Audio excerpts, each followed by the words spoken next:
If I'm buying a house cash, I'm a wholesaler or I'm a fix and flipper. The reality is, in order for me to win as a fix and flipper, the seller has to lose. Right. Because they have to sell their property to me at 55 to 65% of the value. Now, why are they doing it? There's a benefit to them, but not financially. There's a benefit to them because they have some convenience they need. Something bad is happening in their life. They have a divorce going on. There's always a story. Every time we buy a house cash at a discounted price, there is always an amazing story. Okay. But what they're getting is time and convenience for their discount. And I then am the only financial winner in a cash transaction. In creative finance, both parties can win. I can structure a deal where they make more money than even retail, and I can structure a deal where I can get into that deal for basically no money, just like I did with your groceries. I didn't have that credit card. You did. You used your credit to go get that credit card. You went through the store and you obtained the exact groceries that I need. And I'm willing to pay you $50 extra for that. Now, what am I going to do? Here's the other thing. What kind of car are you sitting in right now?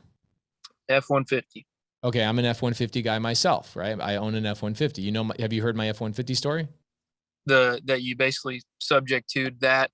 Where I seller financed it. Yeah. So let's talk about this. Do you owe money on your F-150? Yeah. Okay, how much do you owe? Well, it's about $39,000. It's brand new. So. Okay, great. So if you went out and sold that on the open market, this is a perfect story. Here's another F-150 story coming for you. I'm making this up on the go. Here we go. You just bought this truck brand new. You owe 39 grand. If you go and sell that on the open market in a normal condition, not COVID world, can you get $39,000 to that truck? No.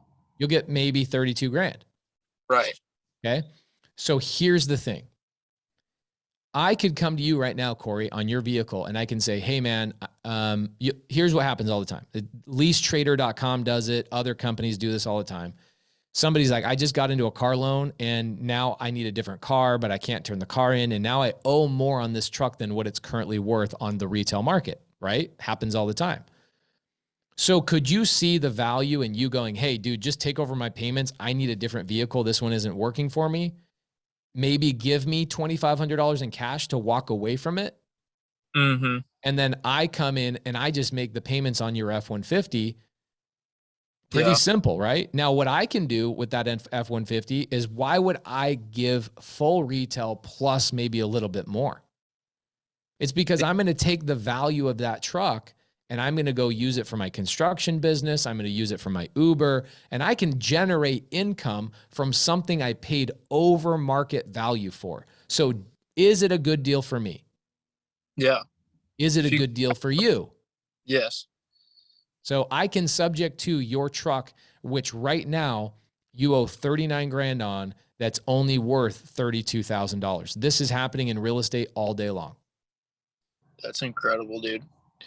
You have more leverage too. I mean, you have more leverage against a seller because you can offer more, and you also get to use your own terms. So this is how I destroy wholesalers. And this is how I even destroy real estate agents. And I'm not trying to destroy anybody. It's a very aggressive word. I love working with wholesalers. I am a wholesaler myself. My wife is a realtor. My partner, Cody, is a realtor. I don't have any animosity towards realtors except for the ones that don't actually understand this stuff.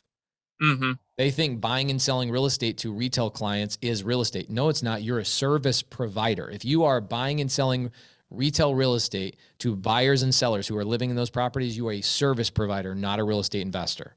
Okay. You might as well be a notary because you provide the same service. You're just providing a service to somebody else's transaction. Okay. Right. So here's a lot of people ask this question because they're inexperienced. They have never bought a property. You see a lot of people on my Instagram and my TikTok and my YouTube shorts. People go, "You're taking advantage of the seller. You're taking advantage of the seller." I'm like, yeah, how? No way. Hey, I've got a seller right now. Her name is Leilani. Okay. Leilani buys a house this summer. She uses a VA loan. And what does that mean? VA loan means she put $0 down. The VA got her a property, 5 acres near Lake Tahoe. Her and her husband are like 8 or 9 years away from full retirement so he can get his pension. Okay. He's the only sole breadwinner in that household. She's stay at home, takes care of the property, takes care of the, all the things. She takes care of the grandkids, all that kind of stuff. Well, guess what? They owe more on that property than what it's worth. Just like you bought a truck at full retail. You owe 39 grand for something that's technically, after you drive it off the lot, is worth 32 grand. Mm-hmm. Real estate's the exact same way. When you go buy a house through a real estate agent, guess what you just did? You went to a car dealership and bought a car at full retail. That's what you did when you buy a house through a realtor. You paid full retail, sometimes more. Okay. Mm-hmm. So what happens when Leilani, this is a sad story, but Leilani and her husband get COVID and her husband passes away 30 days after they buy their house and they get a full retail loan. Mm-hmm. Guess what happens to Leilani? She has to now go move in with her son and her daughter-in-law because she doesn't make money and her husband had not reached pension status yet. Mm-hmm. So I come in, I take over the payments on a property that I'm overpaying for technically on the stupid realtor brain. You're overpaying for the property, but I paid $0. I didn't have to qualify for it. I paid for closing costs and I helped the lady move into her son's house and I gave her a couple $1,000. Mm-hmm. The payment on that I took over, subject to, is $1,800. I'm now renting it out for $2,800. So did I take advantage of this seller? No, you gave her what she needed and plus more. Right. And most people will go, well, why didn't she just sell to a realtor? Again, let's go back to the equity conversation. Mm-hmm. Equity is what you have in your pocket after you sell your house. So would Leilani have any money in her pocket? No, because she paid full retail and she has to now resell it. Guess what she has to do? Pay 11% in commissions to an agent, commissions to another agent, closing costs, home warranties, inspections, all the things to sell the property on the regular market. She doesn't have to pay for any of that with me. A realtor, she calls a realtor, goes, I need to sell my house. My husband's passed away. I can't afford the payment. She's now by this point already 1 month behind, right? Mm-hmm. Yeah. So what happens is she's going to go into foreclosure. Mm-hmm. Realtor says, I can't help you. Rent it out. You're talking to a lady that's never had a job in her life. She doesn't know how to manage tenants. She doesn't know anything about real estate. People don't buy their primary home to turn it into a rental. 99% of people don't. Right. So a lot of people thinking from the real estate investor brain, they go, why didn't she just rent it out herself? Rule number 1 of creative finance, never, ever put your brain in the seller's head. Mm-hmm. Your brain is an investor brain. Her head is a seller's head. Don't put your brain in her head, right?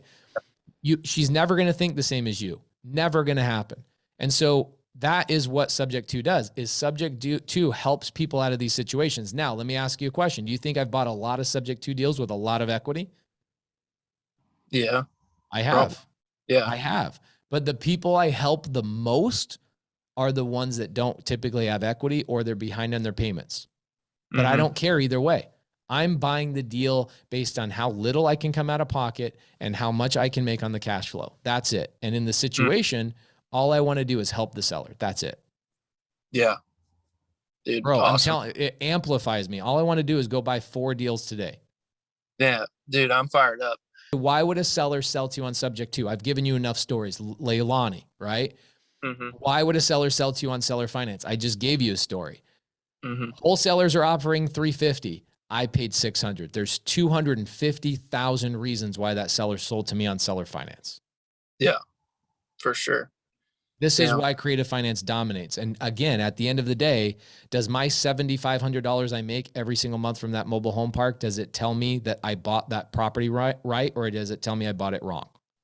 Dude, was this valuable? You see why I wanted to wait this long to answer the question on a live Zoom rather than like trying to answer it through an Instagram DM? Oh, dude, literally, I'm so happy with like this. Is this recording available to me? Yeah, I'll share. I'll share it to you. Man, thank you so much. No, man, this was incredible. And I value this info like so much. So I appreciate it. Thanks for your time. Bro, go have a great day. I'll see you on my YouTube comments. All right, brother? Hell yeah, brother. See ya.